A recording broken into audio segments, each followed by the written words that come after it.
Hold up, pause. Why is this the first I'm hearing of a mummy reboot? And have we learned nothing from Tom Cruise? Hey guys, welcome to Movie Lovers, a video podcast about real filmmakers having real discussions about real life. I'm your host, Lisa, filling in for me and my co-host who's on hiatus right now. And today we're going to be diving into a little bit of the CDC news. We got some Instagram news. We got some James Bond news. So let's get started. First up, movies and TV I checked out.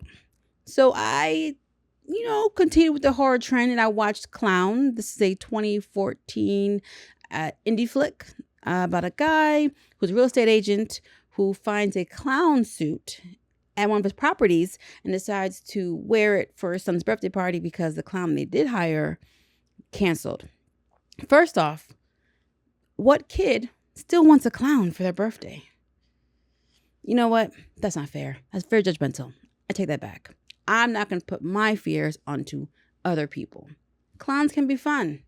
It's just that all the clowns that I know aren't. I've also been watching scary movies since I was a kid, so maybe that's my bias. But anyway, turns out that this clown suit really isn't a clown suit.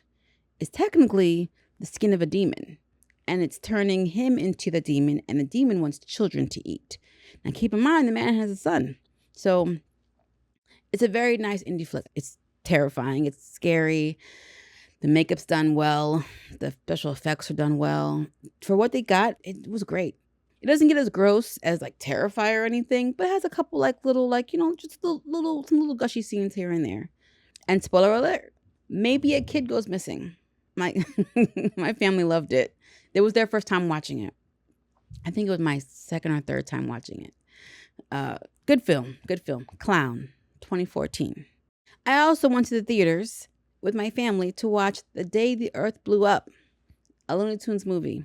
In The Day the Earth Blew Up, Porky and Daffy, they uncover a secret plot by an alien to have everyone chewing alien gum and turn them into alien zombies.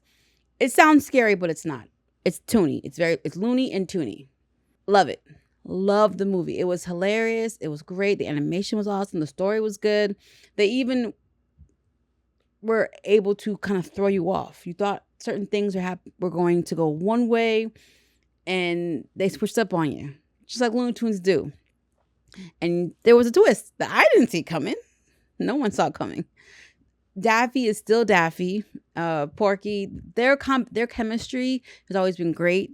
Daffy's loud, he's loony, he's overbearing, and then Porky is kind of like he likes to just kind of like, okay, Daffy takes a lead, I roll with it. But in this, he does stand up to Daffy, and it is fun. It's just funny the way it's told. It's refreshing to have watched an original animated 2D animated movie with my family. That's also a callback to my childhood. And my son, he's 10 years old, okay? 10. He sat the whole time. Outside of like Sonic, I don't think I've ever seen him sit in a movie theater the whole time and not get up, not have a question. He was locked in, tuned in, which tells me we need to bring back the Looney Tunes. ASAP. Warner Brothers, run it.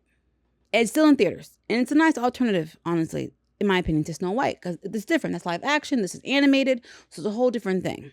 I feel like it's more fun. Animation's just fun. It's more fun. So check that out. I know Minecraft is coming out or is already out. So we'll see how that one does. But if you don't like any of those options, definitely check out the Looney Tunes movie. We need to make this a big thing. And finally, I checked out the 2020 psychological thriller, A Promising Young Woman. And this is about a very smart, intelligent, cunning woman who is finding her own ways to make people accountable for past deeds that they've done. It's a good movie. And it says some interesting things about their relationships and friendships and society on a whole. The movie stars Carey Mulligan, phenomenal, talented. Bo Burnham's in it. He did a great job. I'm going to tell you, this movie it's good. It's good. Because what you think is happening, it's the moves she's making, the things she's doing, you're like questioning, and it all comes together. I did a whole full breakdown conversation with my guest on my Instagram Live. The recap should already be up right now. You can go check it out. It was a great conversation. Okay, on to our first news of the week. James Bond's Amazon era begins as new controlling producers confirmed. Okay, so as some of you may already know, Amazon now has full control of the James Bond property. It was previously held by the Broccoli family. They've maintained the film franchise since 1961, and now they've handed it off to Amazon. I'm not sure what the parameters were, whether it was financially influenced, or maybe they were muscled out by Amazon. Maybe they just kind of like, it's been forever. They just wanted to get it off their hands. It's too much trouble. I have no idea what the reasoning, what the whole thing was behind it, but we're here now. So what does this look like? And having control. Well, first of all, Amy Pascal and David Heyman will be producing the movies. All of them? Okay, so they will be the producers of James Bond movies, period. Not just one, but I guess moving forward in this new era where Amazon has them. And what they've done before, let's see, Amy Pascal has done, and again, this is producing. Okay, so Amy has done the Spider-Man series. She's done Into the Spider-Verse, Across the Spider-Verse. Hey, Amy, what's going on with Beyond the Spider-Verse? Can you kind of like, move the needle along? What's happening with that? And she's done the Tom Holland Spider-Mans, No Way Home and Homecoming. Oh, she did The Girl in the Spider's Web? Interesting. Molly's Game. Oh, that's nice. The New Little Woman. She did Venom. I guess that makes sense because if she's doing Spider-Man, that's their whole thing. Let There Be Carnage. And The Last Dance. Okay. And then David Heyman, he did Gravity? Okay. Again, these are productions. Oh, he did the Harry Potter series. The movies. Yeah, okay. These are some serious credentials here. Now, producing is not directing. So that's an important distinction we need to make. These producers have said they want to keep the spirit of Bond very much alive. Usually in a movie, usually in a story, all right, you have your character who has their character arc. And for better or for worse, they go through trials and they learn something or something changes about them. If a character doesn't change, their environment needs to change. So James Bond, in previous iterations, hasn't changed. He's still the same. But normally the things around him was changing. The missions, the villains, all the fun stuff. He remains the martini-loving bad boy. Is that what they're going to honor? Is he still going to be the martini-loving, not bad boy, I should say playboy. Martini-loving playboy. Is that going to be something that they go with? Maybe? And Daniel Craig was the only time I feel like they ever really gave Bond an arc. But that's because he had like freaking 6 or whatever movies where he was able to do that. Before we jump on the James Bond franchise, they are both actually working on the Netflix coming-of-age dramedy J. Kelly. So we will have an opportunity to see them working together on something. And again, this is producing, which is important. I'm not saying it's not important, but technically it's the director who drives the vision. So I will be interested to see who they have to direct this next James Bond movie, which is Bond 26. Is that the official name? Or is that the amount of movies that we're on? The 26th Bond movie, or is it called Bond 26? They don't know when they're going to produce it. So it's not in production yet right now. So we will see about that. Now, my question is Amazon. And depending on what we're doing, depends on the hit and miss factor. So what I did was I quickly looked through and I saw, okay, what are Amazon original like spy shows that they've done? Or movies. Okay, so I couldn't find original Amazon spy movies. I can't think of any other than like, was it My Spy? With it's a wrestler. Dave Bautista. Okay. But their spy shows, you've got Jack Ryan, which he's more of an agent versus a spy, with Jim from The Office, John Krasinski. You've got Mr. and Mrs. Smith, the show with Donald Glover, and I apologize, I can't remember the young lady's name. And then you've got Citadel, which was a hot mess, boring mess. It didn't go over too well. Like, I watched the first episode and I was like, oh, okay. But it just wasn't, I don't know, it was well produced, but it just, it wasn't hitting for me. And Mr. and Mrs. Smith, first of all, it looked amazing. Okay, the production value is definitely there. Amazon is not cheapening out on that. But as far as Donald Glover, and then I didn't connect with them too much. The concept was good. The problem is I have Angelina Jolie and Brad Pitt's Mr. and Mrs. Smith in my mind, and that was more, it was lighter. It was more comedic. And this had a different tone to it. And it just, I don't know, it just didn't hit for me like that, you know. I watched the full series. It was good. I enjoyed it. But as far as like the chemistry and the lightness and the comedic elements of the movie, they did not bring that into the show.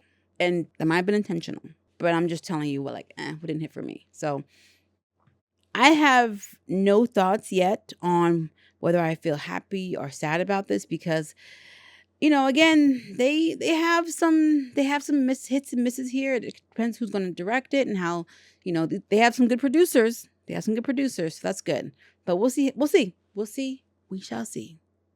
So how are you guys feeling about this? Are you excited? Are you not? Or do you care? You Bond fans?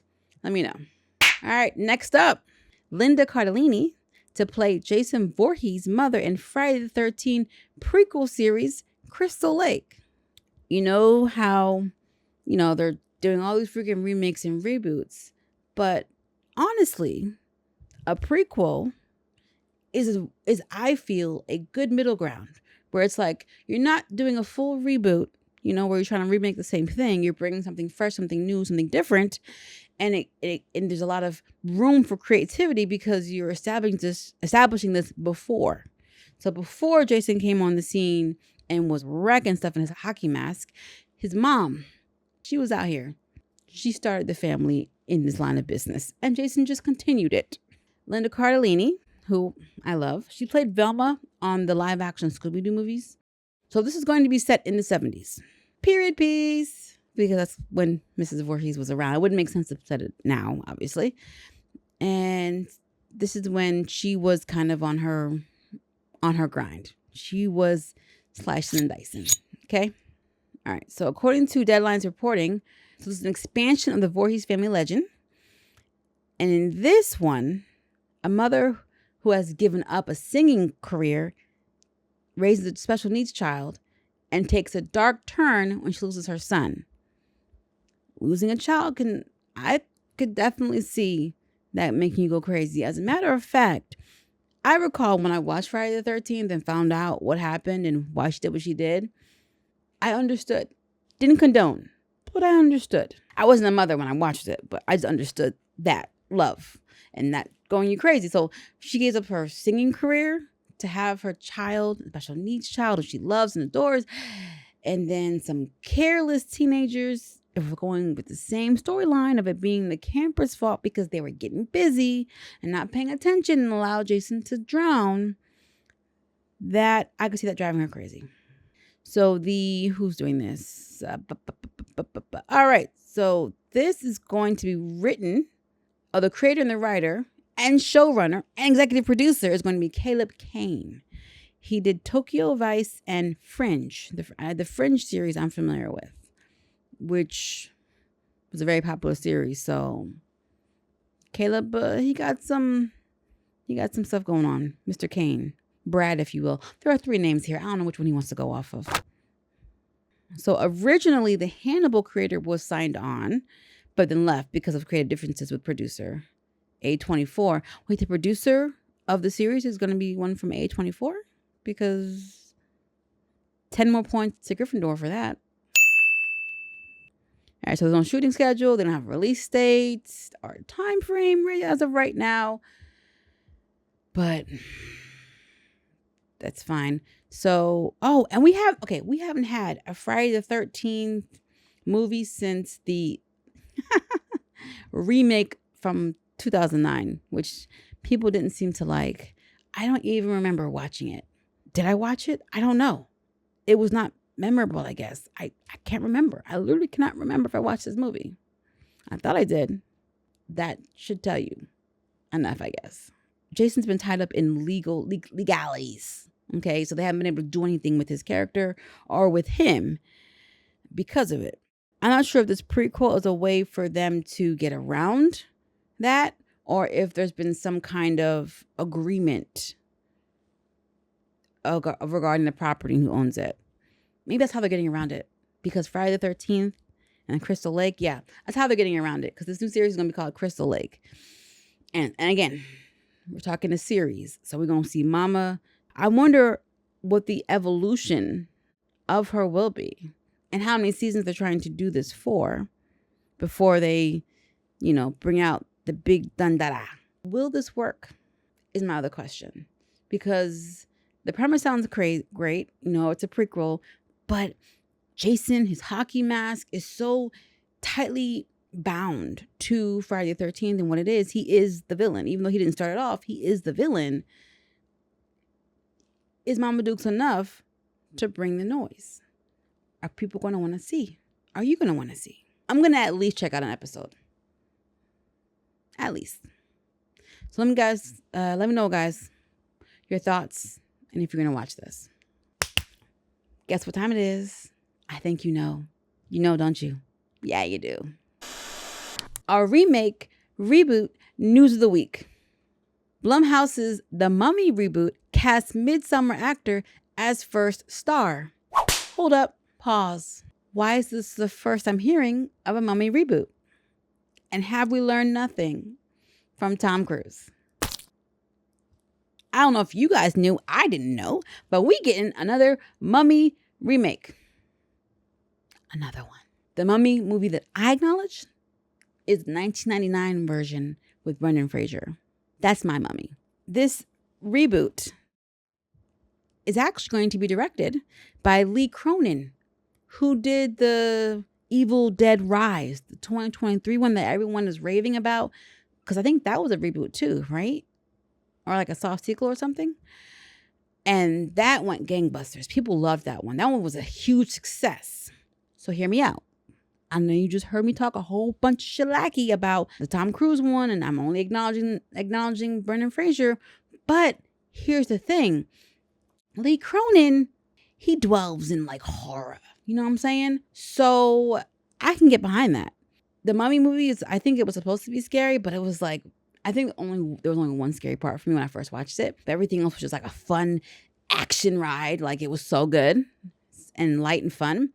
If he brings his Evil Dead Rise tone to this Mummy, it will be different enough that I can get involved and see what we're doing. What is this? Tell me more. So, oh my gosh, they are already about to film this thing. It starts filming in Ireland next week. Or maybe this week, depending on when you're watching it. So the star, well, I don't know if he's the star, but Jack Rayner, he will be playing a husband and father who runs afoul of supernaturally sinister forces. Now, for those of you who are not entirely sure who Jack Rayner is, let me go ahead and help you remember. He was in Midsommar, which I've started watching that movie 3 times and haven't finished it. I keep watching like the first 10 to 15 minutes and then stopping. Not because I'm like worried, but I just kept getting distracted. I tried watching it 3 times. Now I'm being distracted, like I'm not interested, like I have to go do something and I don't bother coming back to it. So I got to do it. But before he was there, he was in Transformers, Age of Distinction with Mark Wahlberg. Yeah, he was the boyfriend, the one who, the Romeo and Juliet laws that they really had to let us know existed, where, we were dating before, so now me being 17 and him being 19 is not illegal or something. I didn't need to know that. Why did you tell me this? Why, Michael Bay? Why? He does a better job in Midsommar, from what I've seen so far. Atomic Monster and Blumhouse are co-financing this project. Blumhouse? It's Blumhouse, right? Oops. Wait, James Bloom, James Wan, and John Cavill are producing. All right. Okay? I'm not going to talk no mess. You guys might be onto something. When they casted Tom Cruise, it was like, oh, it's a big main star. It's going to attract eyes. But the movie just wasn't that great. Here, Rainer decided to go with how they did it with Brendan Fraser. Because at the time, Brendan Fraser was not a big no-name. Mummy put him on the map. So Reiner, what's his name? Yeah. So Jack Reiner is not a big name. So they're trying to follow that formula. Like, okay, maybe we need to scale down. Maybe we don't focus more on a huge name actor. Let's scale down, which I do like that because it forces you to focus. It focuses you to kind of be more about the story. So I'm here. I'm here for that. I'm all in. The Evil Dead Rise franchise was a huge hit, right? In 2023, it grossed $147 million worldwide. What was the budget, though? You guys know how to check the budget, right? Oh. Okay, so the budget for Evil Dead Rise was $15 to $19 million, and it made $147 million. That's a winner. Cronenberg's take on The Mummy could also end up being far scarier than any previous iteration. Yeah. It's now a requirement. Not maybe, not possibly. It's now a requirement. This is a good sign, guys. This is a very, very good sign. I'm with it. 100% I'm with it. Let's go. What are we talking about? I'm definitely with it. I don't need any more convincing. Okay? I don't. You've got some masters of horror involved here. If you're a fan of the Tom Cruise 2016 The Mummy, put a hand up. Let me know. You will not be judged. This is a safe space, okay? It's fine. It's perfectly fine. Art is subjective, okay? Art is subjective. What I like, you hate. What you like, I might. Maybe not hate. Hate is such a strong word, you know? Highly dislike. Now, I don't hate the Tom Cruise version of The Mummy. I found some fun things within it, and I enjoyed watching it, but it was not anywhere near as good as the other one. I saw what they were trying to do by bringing Dr. Jekyll and everything. I feel like part of the problem was they were working too hard to establish it as a universe when they should have focused more on making it just its own solo movie. And then how they chose to make Tom Cruise, I feel like Tom Cruise casting maybe wasn't right for this particular version for what you were doing with this movie. Still fun to watch. And it was nice having a female mummy, even though they didn't do much with her. You wasted my girl. Let me know if you guys are going to, watch this reboot if you're interested. I mean, I'm very much interested now because we're getting a horror for real. Oh, yeah, I'm interested. 100% interested. Yeah. Let's run it. Our current event news of the week. CDC is pulling back $11 billion in COVID funding sent to health departments across the U.S. The Centers for Disease Control and Prevention is taking back funds that were allocated in response to the pandemic to state and community health departments, non-government organizations, and international recipients. The Department of Health and Human Services, they confirmed this week. The COVID-19 pandemic is over, and HHS, Health and Human Services, no longer wastes billions of taxpayer dollars responding to a non-existent pandemic that Americans moved on from years ago. And this was said by Andrew Nixon, Director of Communications. Notices have been going out on Monday, and awardees have 30 days to reconcile their expenditures. So they got to explain where the money's going, or they got to balance things out in the middle of tax season. Yikes. The funding slash comes on the heels of other cuts under new Health and Human Sources Secretary Robert F. Kennedy Jr., including the canceling of hundreds of millions of dollars in grants for research into vaccine hesitancy. Is that hesitancy? LGBTQ populations and supporting HIV prevention.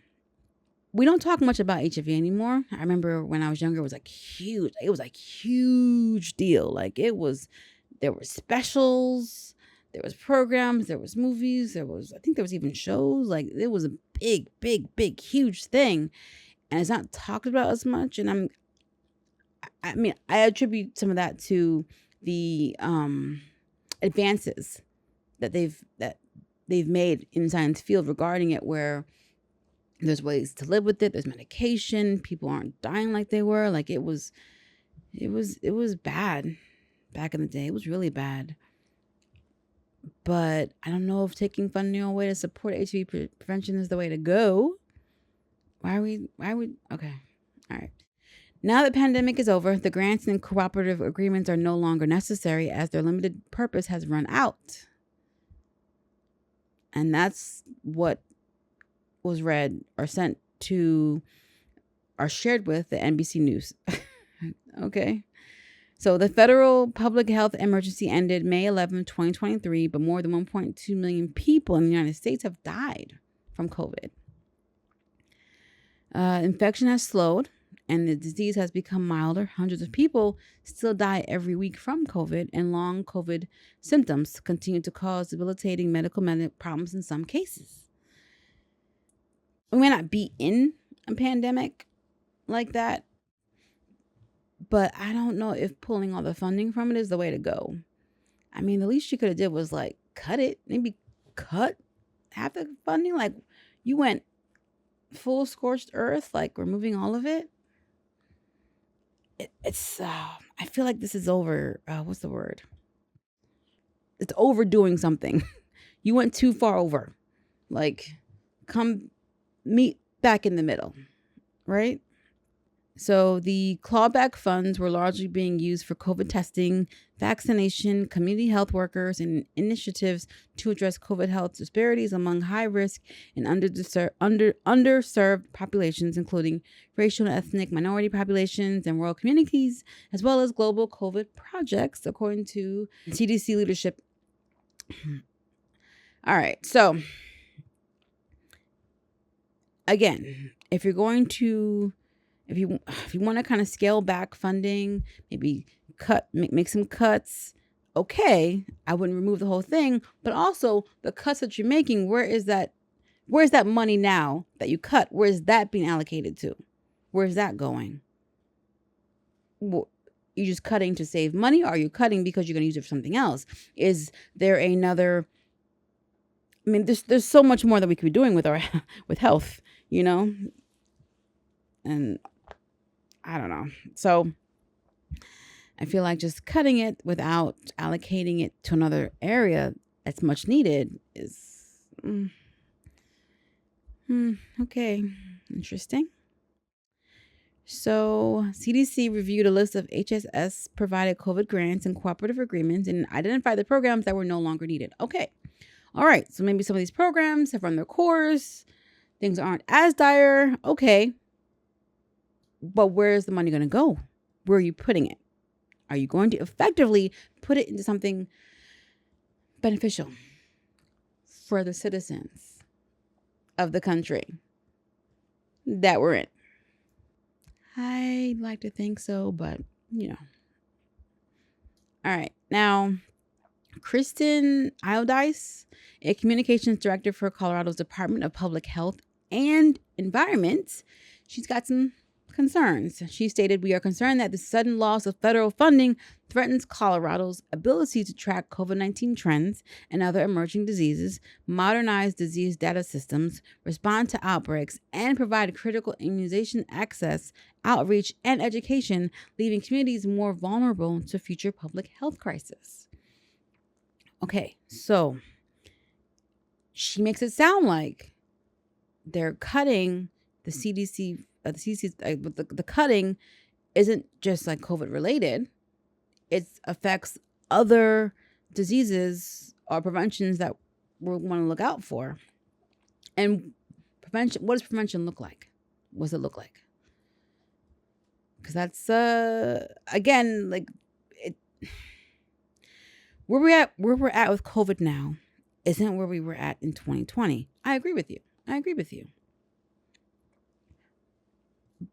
But is it best to kind of, as this article is making it seem like, cut all funding? I don't know if that's the way to go. So far, HHS has made the deepest budget cuts government-wide under the Trump administration's efforts to radically slash federal funding, according to a tally listed on the Department of Government Efficiency's website. Okay. So HHS also canceled $877 million in grants to the Texas Department of Health and $482 million to Florida's Department of Health, among other cuts this week, according to Doge website. Alrighty. So this cut funding isn't being allocated to another area or to try to do something else with it health-wise to benefit people. It's just being cut to kind of trim the budget, to kind of scale things down. I don't really follow politics too closely, and I pay attention as much as I can, but it's a lot. It's a lot. Our healthcare system in this country is, when you compare it to other countries, who have kind of have their own, I mean, there's pluses and minuses to everything, but it just, making health profit isn't the way to go. For profit? No, not the way to go. And all this funding being cut, I hope that this is kind of one of those things where you trim it and then you look to see what you can bring back or how you can make it better. I'm a half full type of person. I try to look on the brighter side of things, and some days it's harder than others. So I don't know. I don't know. What do you guys think? How you guys feel about this news? I mean, honestly, what shocks me more is the funding that's being cut. It includes funding for other diseases and support for HIV prevention. Because again, HIV is still a problem. You don't want to. All right. I'm at a loss for words, guys. Tell me what you think. I have got nothing for you. I just don't know if cutting that much was the way to go. We'll see how it works out in the long run. And finally, our tech news for the week.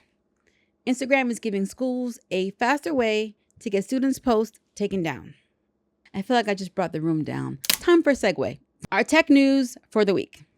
Instagram is giving schools a faster way to get students' posts taken down.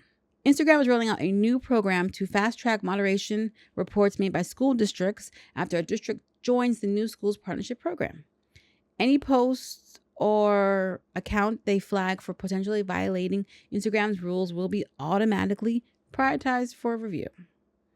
All right, so if you guys, you guys who like to talk the big game and, keyboard warriors, watch out. They're watching you now. The partnership program is available to middle schools and high schools in the U.S., and it will allow them to take action against harmful content students may post. Schools are often made aware of threats or inappropriate content posted on social media platforms, and some use monitoring programs to keep tabs on what students post online. So on the one hand, I'm like, yeah, let's make sure things are, on the up and up. On the other hand, I'm just like, another step towards 1984, where everything but your mind will be monitored. And even then. So any institution who's part of the program, they'll gain access to resources to help support educators, parents, guardians, and students navigate Instagram safely. And Instagram has been trying to get ahead of the online child. Okay, so here's the thing. Pause. Aren't most kids now kind of on TikTok and Snapchat? I thought it was just like 30s and up on Instagram. Instagram has been trying to get ahead of the online child safety legislation popping up across the US. Last year, Instagram moved teens into more private accounts and began using AI to scan for signals that someone might be lying about their age. Okay. So we're employing AI to come help try to sift through accounts that say they're, oh, I'm 20, but they're really like 13. I don't hate it. But, obviously you still have those adults, those people who will pose as teenagers and pretend they're teens. I guess AI can't catch those people. But, okay, it's something. They're trying something. So they've also partnered up with the nonprofit organization Child Help to develop a curriculum that teaches middle schoolers how to recognize online exploitation, including sextortion scams and grooming. Okay, now that can be worked across, any, whether on Instagram, TikTok, Snapchat, Lemon 8, whatever is new, the newest social app. I'm all for that. Let's kind of educate these kids on the warning signals, the warning signs, because a lot of times it's with the economy being what it is, both parents are working, sometimes multiple jobs, like kids got school. There's a lot of downtime for kids where like they're, they might not have their parents around because everyone's just all over the place. It is what it is right now. And it would behoove them to know what to look for and be aware of and be wary of. So I like this. I'm for this. I'm definitely for this. I just don't know, if I feel like Instagram needs to tell the other apps, hey guys, this is what you should be doing.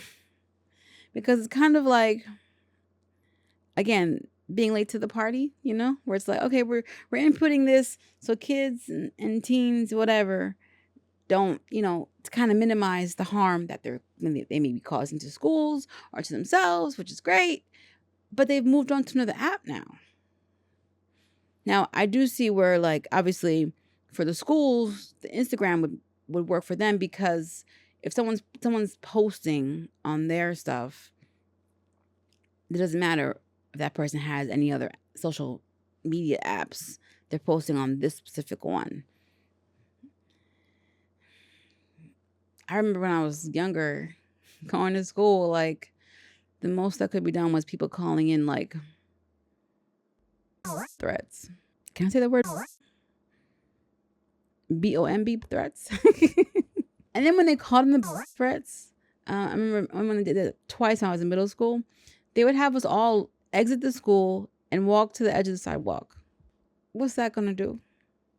If goes off, where are we going? It is what it is. They're taking some initiative. They're trying to do something. So I appreciate that. It's a scary world. And technology has made us more accessible to each other, which is proven to be a both good and bad thing. And now we have to take steps to try to minimize the bad. All right. Well, at least they're trying something. And here we go. Quick announcement. Next week we may not have an episode. I've got a lot of things going on next week. But what I might end up doing is a real talk episode, because I haven't done one in almost a year, where I talk about a movie and just break down that movie. So next week we'll get something. It might be another episode. I might be able to get one out, but more than likely it's going to be a real talk episode, which I haven't done in a while. So I'm excited about that. If you enjoy hanging out with me today, please like the video, subscribe, hit the notification bell. Many thanks to my top tier Patreon members, Vaughn, Kurt, and Thelma. Thank you so much. You guys are awesome. If you guys are looking to support me or be part of our community, head over to my Patreon, NXG Global Productions. There's different tier levels, different perks and bonuses, behind the scenes, added content, writing and production information, kind of fun stuff. And right now I'm in a transition period where I'm allowing you guys to tell me what you want more of on my Patreon. So head over there and let me know. All right, guys. Check you later. Bye.